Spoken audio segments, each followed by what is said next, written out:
Usap-usapan ngayon sa social media ang isang TV host ng isang kilalang programa matapos umani ng batikos mula sa netizen. Ayon sa ilang komento online, tila wala umanong ambag ang naturang host sa takbo ng show, dahilan para hilingin ng ilan na ito ay alisin na.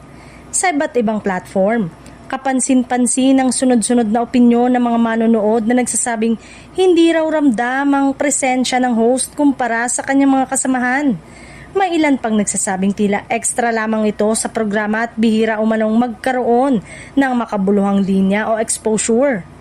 Gayunpaman, may mga taga-suporta rin ng TV host na agad namang dumipensa. Para sa kanila, hindi pata sa mga puna dahil hindi naman lahat ng host ay kailangan laging bida. Anila, mahalaga pa rin ang papel nito sa kabuuang dynamics ng show. May mga netizen ding nagpaalala na hindi basta-basta masusukat ang ambag ng isang tao sa pamamagitan lamang ng nakikita sa screen.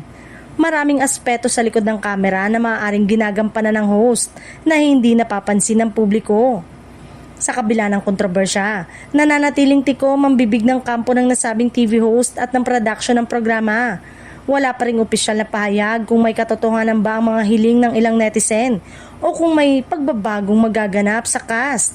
Sa huli, ipinapakita lamang ng isyong ito kung gaano kalakas ang impluwensya ng social media sa pananaw ng publiko.